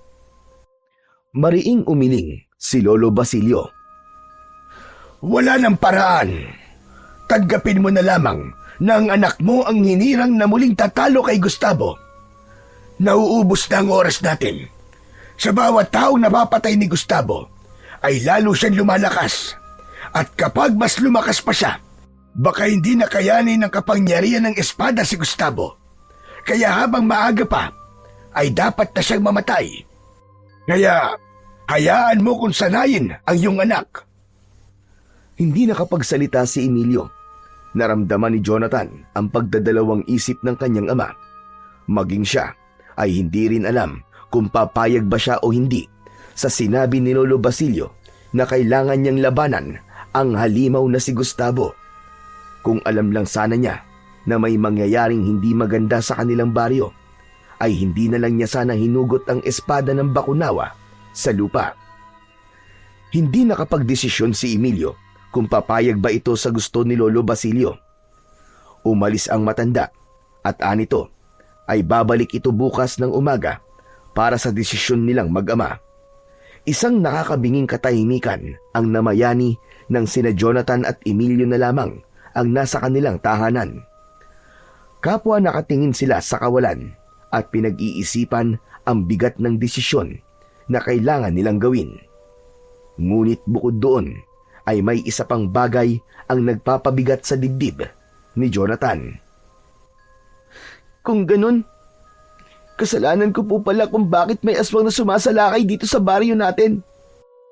Kung hindi ko po sana inugot ang espada ng Bakunawa, ay walang mga taong mamamatay ng dahil sa aswang na si Gustavo. Huwag mong sisihin ang sarili mo, Jonathan. Wala kahit isa sa atin ang nakakaalam na gano'n na mangyayari kapag nahugot ang espada. Pero tay, papayagan niyo po ba kung labanan po ang halimo na si Gustavo? Sa totoo lang, anak, ay ayoko. Dahil masyado ka pang bata para sa ganong klase ng laban. Pero iniisip ko na kung ikaw nga ang pinili ng espada ng Bakunawa, ay malamang may naramdaman ito sa iyo na wala sa ibang sumubok na hugutin ito mula sa lupa. Hindi po kaya kailangan ko talagang labanan si Gustavo, tay. Total, ako po ang dahilan kung bakit siya nabuhay. Kaya ako rin po ang dapat na magbalik sa kanya sa hukay. Jonathan, iho, paano ko mapahamak ka, anak? Ayokong pati ikaw ay mawala sa akin. Ikaw na lamang ang meron ako. Gaya nga po na sinabi niyo, tay. Baka nga po may nakita o nararamdaman sa akin ng espada ng Bakunawa, kaya ako po ang napili niya. Hindi naman po siguro ako pipiliin ng espada kung alam nitong hindi ko kayang talunin si Gustavo, di ba? Kaya tay, sana po ipayagan niyo na po ako. Nangangako po ako sa inyo, nagagalingan ko po talaga at hindi po ako mamamatay. Hayaan mong pag-isipan ko muna, anak, kung ano magiging desisyon ko. Marahang tumango si Jonathan. Hindi na niya pinilit pa na pumayag si Emilio. Naniwala siya na bilang ama niya ito, ay alam nito kung ano ang mas makakabuti para sa kanya. Kinagabihan ay hindi makatulog si Jonathan. Hindi mawala-wala ang konsensyang umuusig sa kanya dahil sa pagkakabuhay ni Gustavo. Kahit anong sabihin ng tatay niya na wala siyang kasalanan, ay hindi niya mawala sa isip niya ang kontribusyon niya sa nangyayaring dilubyo sa kanilang lugar. At ang tanging paraan na naiisip niya para maitama ang lahat ng yon ay ang harapin at ibalik sa libingan si Gustavo. Kinabukasan ng umaga, matapos nilang mag-almusal, ay bumalik na si Lolo Basilio. Pinapasok nila ito at muli silang nagharap na tatlo. Umaasa ako na nakapagdesisyon na kayong mag-ama. Tandaan nyo, nauubos na ang oras natin. kapag tuluyan ng naging malakas si Gustavo, ay mahihirapan na siyang talunin. Siguro naman ay ayaw niyong mangyari ang bagay na yon. Si tatay na po ang magdidesisyon para sa akin, Lolo Basilio. Malalim na huminga si Emilio. Bakas sa mukha nito ang pagkabahala at takot. Pinag-isipan ko mga sinabi niyo kahapon, Lolo Basilio. At napagtanto ko na walang ibang paraan kundi harapin ni Jonathan si Gustavo. Kaya mabigat man sa aking kalooban, ay pumapayag na po ako. Hindi makapaniwala si Jonathan sa sinabi ng kanyang amang si Emilio, habang si Lolo Basilio naman ay tumangu-tango. Mabuti naman at pumapayag ka na. Pero tatang, ipangako niyo po sa akin na hindi mapapahamak ang aking anak. Si Jonathan na lang po ang kasama ko sa buhay. Ayokong gaya ng aking asawa ay mawala rin po siya sa akin. Emilio, ayoko magsalita ng mabulaklak na salita para gumaan lamang ang iyong kalooban. Kapag nakikipaglaban ka sa aswang, ay nasa hukay ang kalahati ng iyong katawan, kahit pa meron kang gamit na malakas na sandata o mutya. Ngunit tandaan mo, hindi ako papayag na sasabak sa laban si Jonathan nang hindi siya handa. Bilang dating nagmamay-ari ng espada ng Bakunawa, ay obligasyon kong ihanda siya sa laban na kanyang kakaharapin. May pamilya at anak din ako. Naiintindihan ko ang nararamdaman mo. Nakangiting tumango si Emilio. Tumingin si Lolo Basilio sa kinakabahan na si Jonathan. Ihanda mo ang sarili mo, Jonathan. Dahil sisimulan na natin ang iyong pagsasanay. Kailangan ay maging biyasa ka kagad sa paggamit ng espada ng Bakunawa. Handa na po ako, tatang. Gagawin ko po ang lahat para maitama po ang pagkakamaling nagawa ko. May takot man, ay pinilit ni Jonathan na lakasan ang kanyang loob. Aminado siya na sa edad niyang yon ay hindi niya dapat pinoproblema ang ganong suliranin. Pero dahil nasa kamay niya ang kaligtasan ng kanilang buong baryo, ay kailangan niyang isantabi ang edad niya at ang dapat niyang isipin ay kung paano niya matatalo ang halimaw na si Gustavo. Matapos ang pag-uusap na yon, ay nagtungo sina Jonathan, Emilio at Lolo Basilio sa isang bahagi ng gubat na walang masyadong puno. Dala ni Jonathan ang espada ng Bakunawa dahil magsisimula na kagad ang kanyang pagsasanay. Pinagmasdan muna ni Lolo Basilio ang espada habang hawak yon ng batang si Jonathan. Ako ang gumawa ng espada ng Bakunawa. Pinanday ko ito noon upang makagawa ako ng sandata laban kay Gustavo. Tumango si Jonathan pero hindi niya maitatangging nanginginig ang kanyang mga kamay habang hawak ang espada. Hindi yun tulad ng laruan o patpat na kahoy. Sa hindi kalayuan ay nakatayo naman si Emilio at nanonood. Tahimik itong nakamasid pero halata ang pagkabahala at pag-aalala sa mga mata nito. Alam nitong mapanganib ang daang tatahaki ni Jonathan. Pero alam naman ni Jonathan na mas nangingibabaw sa kanyang ama ang kagustuhan nito na muling maibalik ang kapayapaan sa kanilang baryo. Nagsimula na ang pagsasanay ni Jonathan. Tinuruan siya ni Lolo Basilio ng tamang paghawak sa espada at kung paano ang tamang pag-atake gamit yon. Makailang beses na bumagsak sa lupa si Jonathan dahil nawawalan siya ng balanse. Nang muli siyang napaupo sa lupa, ay hindi na napigilan ni Emilio ang lumapit. Lolo Basilio, pwede bang tama na muna? Mukhang pagod na ang anak ko eh. Hayaan mong mapagod ang anak mo, Emilio. Hayaan mo siyang masugatan. Kung sa pagsasanay susuko na kagad siya, ano pa kaya sa totoong laban? Hindi na nagsalita pa si Emilio at tila mabigat sa loob na bumalik ito sa dati nitong kinatatayuan. Itinuro ni Lolo Basilio kung paanong dapat gumalaw ang mga paa ni Jonathan. Itinuro din ito kung ano ang tamang posisyon ng kanyang katawan at kung paano tatanggapin ni Jonathan ang enerhiya at lakas na ibinibigay sa kanya ng espada. Ngunit sa bawat galaw ni Jonathan ay palagi siyang sumasablay. Mabagal ang kanyang hakbang at kulang sa puwersa ang kanyang pag-atake. Ilang beses niya ring nabitiwan ang espada ng Bakunawa, kaya tila nawawalan na siya ng pag-asa. Ang hirap naman po ng pinapagawa niyo sa akin, Tatang. Hindi mo kailangan maging mahusay kagad, Iho. Sapat nang alam mo kung paano gamitin ng tama ang espada. Pero kailangan mong maging matatag. Ang espada ay hindi sumasama sa mahina ang loob. Alam nito na kaya mo itong gamitin, Jonathan. Kaya maniwala ka sa iyong sarili. Paulit-ulit na tinuruan ni Lolo Basilio si Jonathan, kahit ilang ulit din siyang nagkamali. Naging matyaga ito sa kanya at hindi man lang siya nito pinagalitan. Lumipas ang ilang oras at pawisan na si Jonathan. Namamanhid na ang kanyang mga braso at nanginginig na ang tuhod niya sa pagod. Pero sa tuwing naiisip niyang sumuko, ay bumabalik sa isip niya ang imahe ng aswang na umatake sa kanilang baryo at ang sigaw at takot ng mga tao. Makalipas ang ilang oras ng pagsasanay, ay tinapik ni Lolo Basilio sa balikat si Jonathan. Sa ngayon, ay tapos na ang ating pagsasanay, Iho. Kapag may oras ka, ay maaari ka magsanay ng ikaw lang. Bukas ng umaga ay magkikita tayo muli dahil may importanteng bagay ako dapat na sabihin sa iyo. Kahit paano ay nagpasalamat si Jonathan na tapos na ang pagsasanay nila sa araw na yon dahil talaga namang pagod na siya. Magkakasama silang lumabas ng gubat na yon na dala ang pag-asa na magtatagumpay sila na tapusin si Gustavo sa oras na makaharap na nito si Jonathan. Pagkauwi ni na Jonathan at Emilio sa bahay, ay agad na umupo si Jonathan.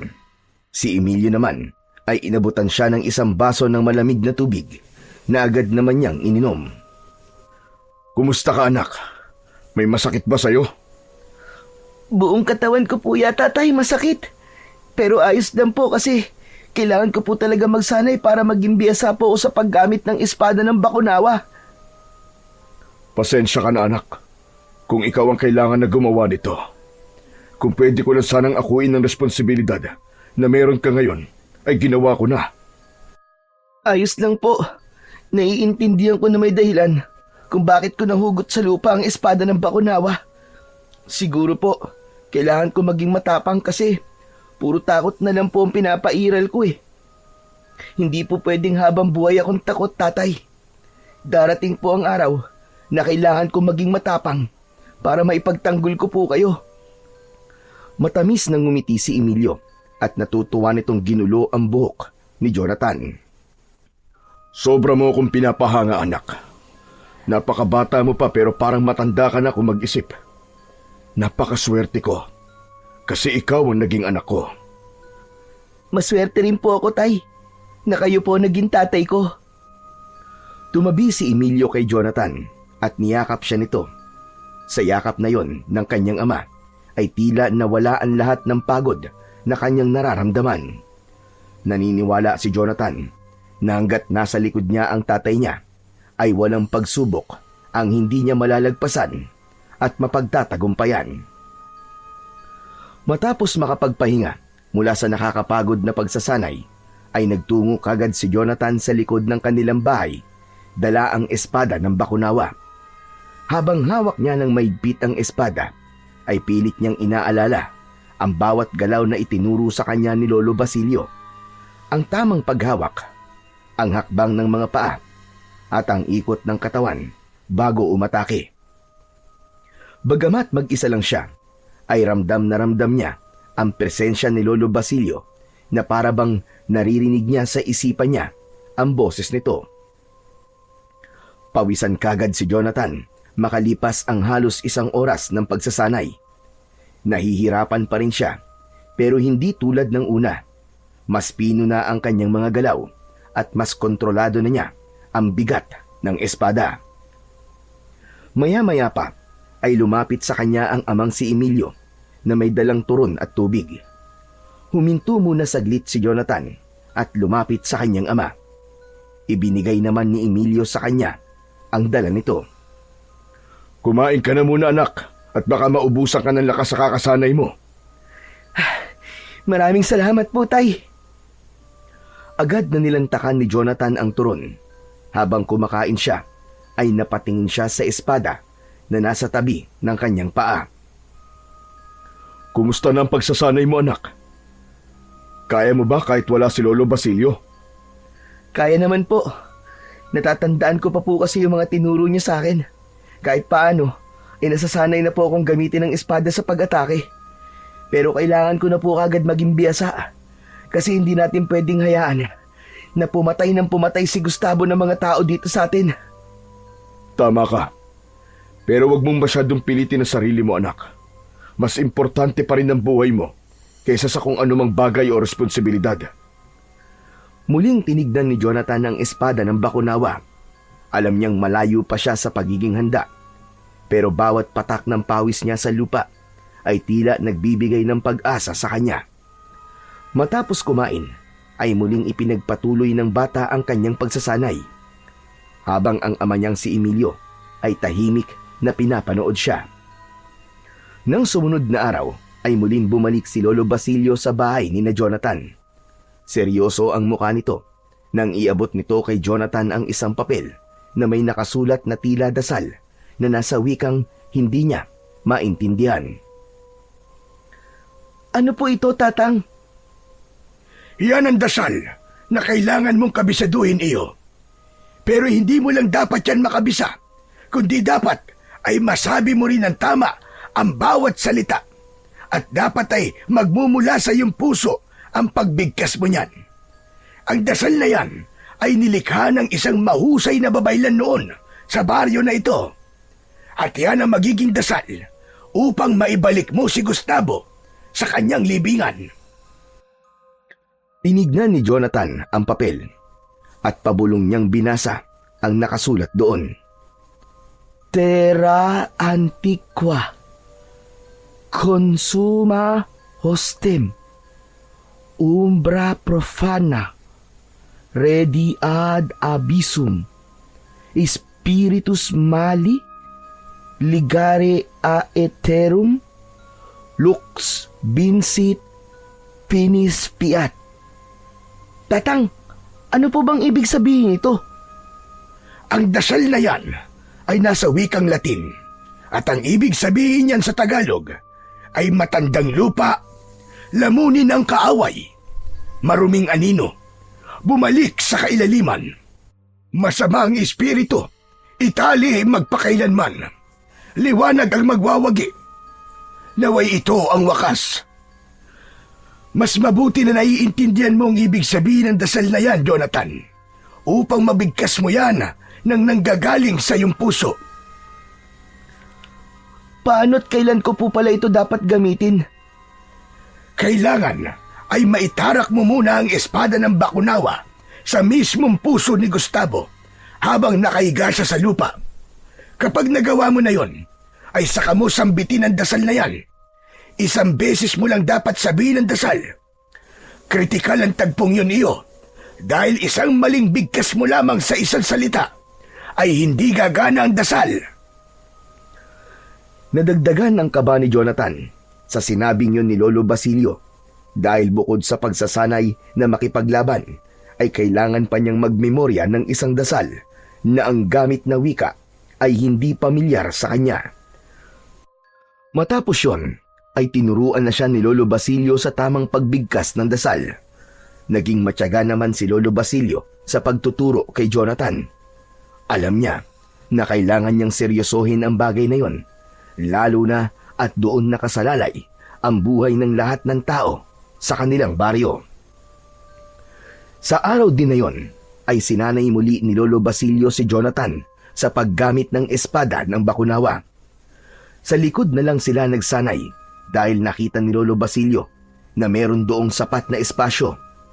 Labis na natuwa ang matanda dahil nakita nito na mabilis nang natutunan ni Jonathan ang mga itinuro nito sa kanya. Kaya nang matapos ang pagsasanay, ay puro papuri ang natanggap ni Jonathan mula sa matandang lalaki. Pambihira! Napakabilis mong matuto, Jonathan. Parang kahapon lang hirap na hirap kang hawakan ng espada ng Bakunawa. Ngunit ngayon, tignan mo, ay parang napakatagal mo nang ginamit yan. Pagkatapos po kasi nating magsanay kahapon, ay nagsanay po ulit ako dito sa bahay. Mabuti naman kung ganon. Sa tingin ko, ay handa ka na kahit papano. Ang dasal na lamang ang aralin mo. Memoryado ko na po ang dasal, Lolo Basilio. Ang sasanayin ko lang po ay ang tamang pagbigkas. Tumangu-tangu naman si Lolo Basilio. Nawala ang ngiti nito at sumeryoso ang muka ng matanda. Jonathan Iyo, sa totoo lang, ay hindi ko inaasahan na isang bata ang susunod na magiging tagapangalaga ng espada ng Bakunawa. Pero itong tandaan mo, hindi porket bata ka, ay hindi ka nakarapat-dapat. Ang puso mo ang nagbibigay rito ng tunay na kapangyarihan sa espada. Ang isang tunay na mandirigma ay hindi lang marunong humawak ng sandata. Marunong din siyang tumayo kahit sugatan, lumaban kahit takot, at magtiwala sa sarili kahit lahat ay nagdududa. At ikaw yon, Jonathan. Wala nang iba pa. Si Jonathan naman ang napangiti sa pagkakataon na yon. Nagpapasalamat siya kay Lolo Basilio. Nagpaalam na ito sa kanila at sinabi nito ay muli itong babalik bukas. Ngunit nang lalabas na sana ito ng pinto ay bigla itong natigilan. Naramdaman ni Jonathan na tila naging balisa si Lolo Basilio. Bakit po, Tatang? May problema po ba? May masama ako naaamoy sa hangin. Masangsang. Sa tingin ko, ay magaganap na mamayang gabi ang muling pagsalakay ni Gustavo. Hindi na muna ako aalis. Dito muna ako. Kailangan ay nasa tabi mo ko kapag hinarap mo na si Gustavo. Nagkatinginan sina Jonathan at ang ama niyang si Emilio. Bagamat kinakabahan, ay pilit na pinapatatag ni Jonathan ang kanyang sarili. Alam niya na sa darating na gabi ay makakaharap na niya si Gustavo, ngunit hindi niya akalain na ganun yun kabilis mangyayari. Pagsapit ng gabi ay nakaupo sa may sala sina Jonathan. Nasa tabi niya ang espada ng Bakunawa habang paulit-ulit niyang ibinubulong ang dasal na kailangan niyang kabisaduhin. Sina Emilio at Lolo Basilio naman ay tahimik na nakikiramdam sa paligid. Maya-maya pa ay biglang tumayo si Lolo Basilio. Suminghot ito at pagkatapos ay tumingin kay Jonathan. Tama nga sinabi ko kanina. Paparating na siya, Iyo. Maganda ka na. Agad na tumayo si Jonathan. Hinawakan niya ang espada ng Bakunawa, kaya nawala ang kalawang at lumot na nakabalot doon. Naramdaman niya ang pagdaloy ng kakaibang enerhiya sa buo niyang katawan hanggang sa kahuli-hulihang hibla ng kanyang ugat. Anak, mag-iingat ka. Ipagdadasal ko na magtagumpay ka. Magsasalita pa sana si Jonathan nang makarinig sila bigla ng sigawan ng mga tao sa labas. Hindi na nga nagsayang ng sandali si Jonathan at magkasama silang lumabas ni Lolo Basilio habang si Emilio naman ay naiwan sa loob ng kanilang bahay. Paglabas nila ay kagad nilang nakita ang aswang na si Gustavo na lumilipad habang tangan ang isang lalaking sumisigaw. Gustavo! Napatingin si Gustavo kay Lolo Basilio, ngunit tumiim ang mata nito kay Jonathan na may hawak sa espada ng Bakunawa. Binitiwan ng aswang ang hawak nitong lalaki at bumagsak yon sa bubong ng isang bahay. Bumaba si Gustavo at tumayo ito ilang metro lamang ang layo kina Jonathan. Basilio, hindi ko akalain na buhay ka pa pala sa panahong ito.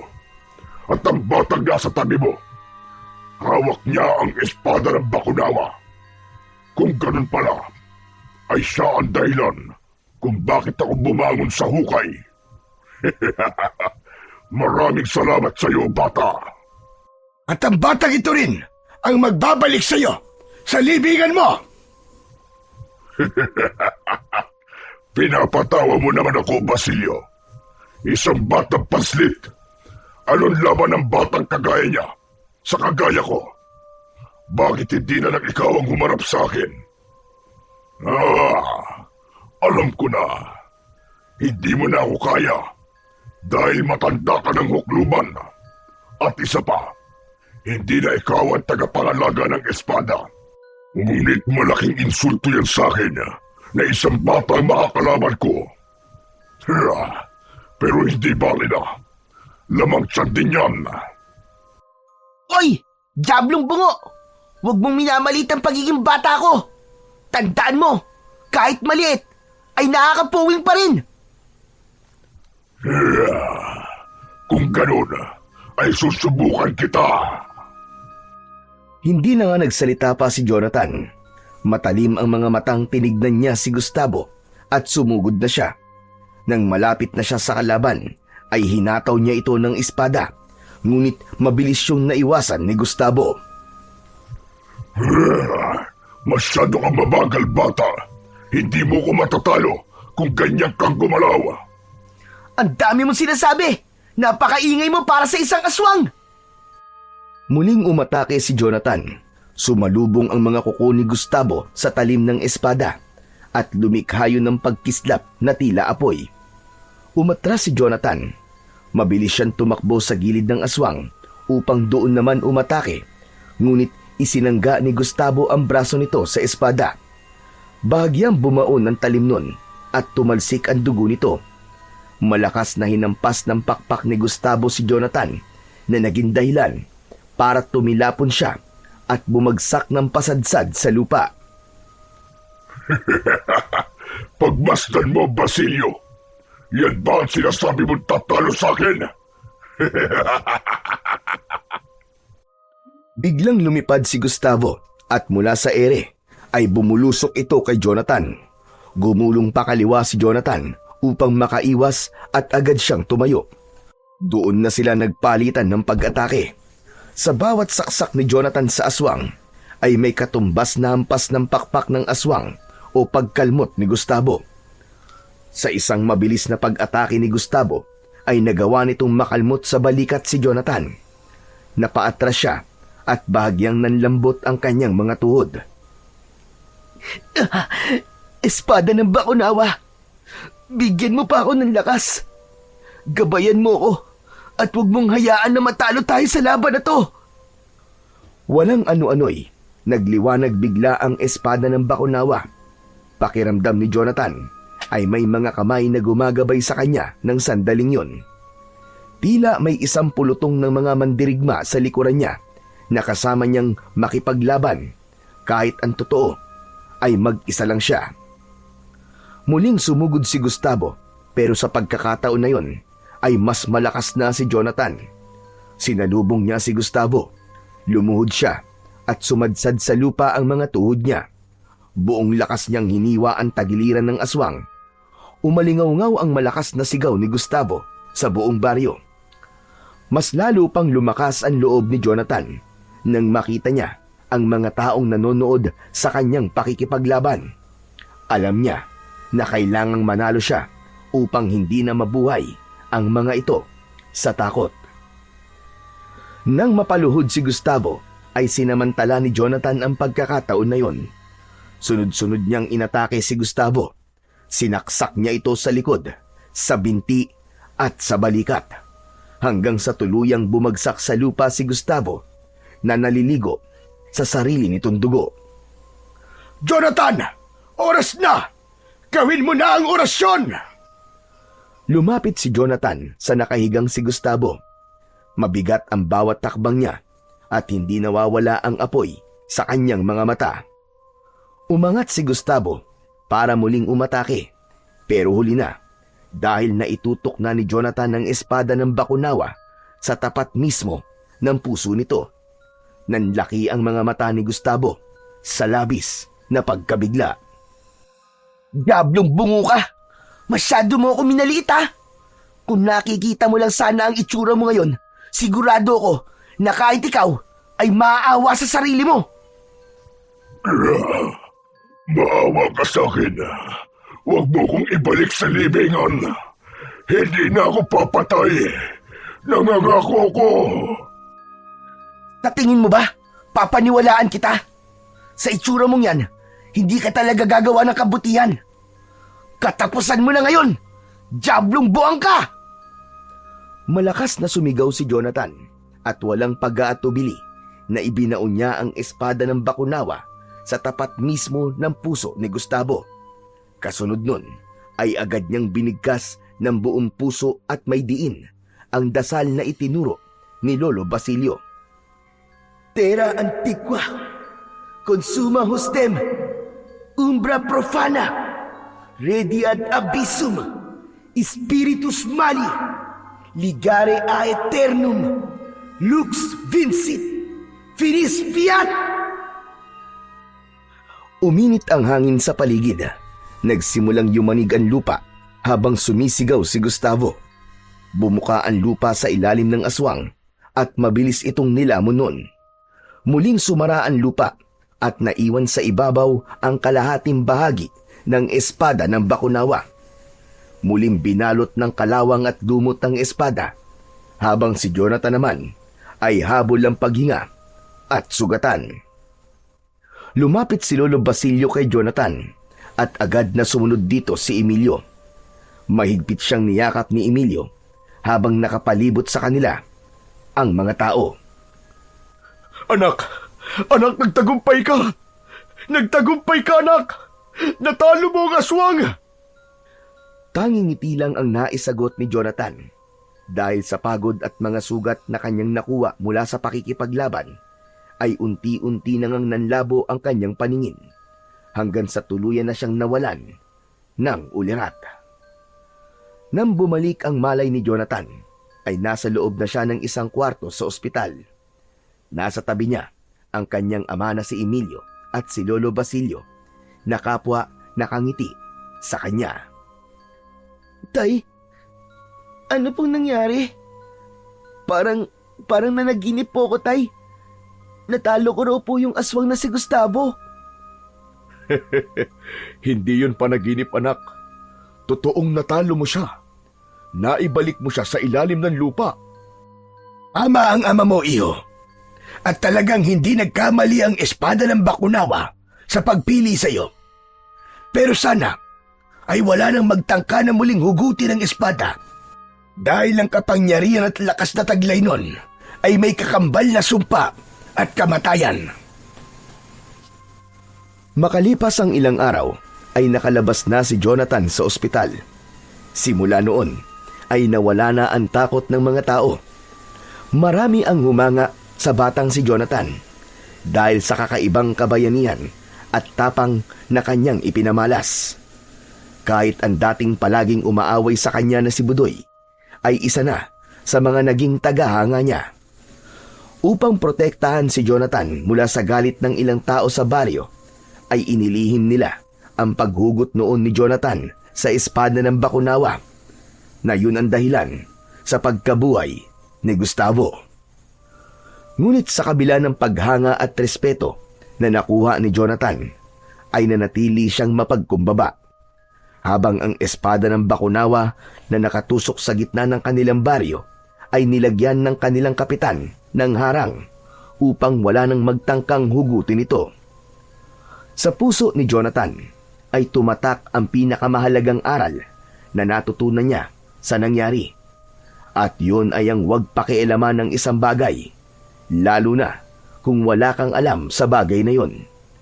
Natutunan din niya na hindi sukatan ang estado sa buhay ng isang tao upang makagawa ng kabayanihan, na kahit anak siya ng isang basurero, ay maaari pa rin siyang maging bayani kung palagi niyang pipiliin ang tumindig at lumaban para sa kabutihan.